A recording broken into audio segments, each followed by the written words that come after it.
ఉగ్రవాదులు రోజు రోజుకి కొత్త పందా అయితే అనుసరిస్తున్నారు.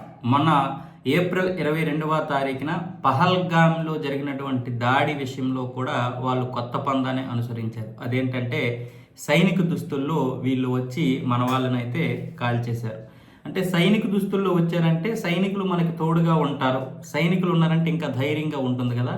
దాని ప్రకారమే అక్కడ వచ్చినటువంటి పర్యాటకులు కూడా వాళ్ళని చూడగానే మొదట చాలా హ్యాపీగా ఫీల్ అయ్యారు, ఇక్కడ సైనికులు ఉన్నారు అని. కానీ తరువాత ఆ సైనికులే వాళ్ళని మట్టు పెట్టారు.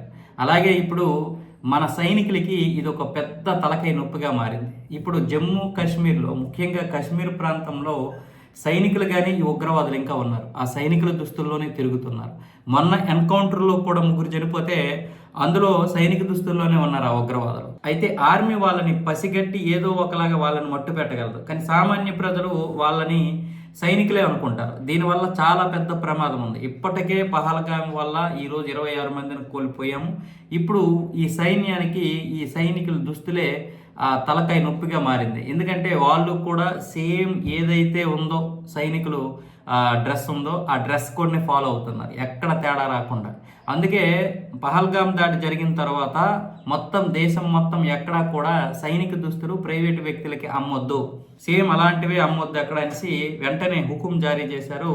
దాన్ని అయితే ఇప్పుడు షూటింగ్ పర్పస్ అని వీటిని అమ్ముతారు కదా, దానికి కూడా చాలా జాగ్రత్తగా చాలా పకడ్బందీగా అయితే అమ్ముతున్నారు. బయట ఎవరు కూడా ఈ సైనికుల దుస్తులు వేయడానికి లేదు ప్రైవేట్ వ్యక్తులు. అదైతే ఇప్పుడు భారత ప్రభుత్వం అయితే హుకుం జారీ చేసింది కాబట్టి ఓకే.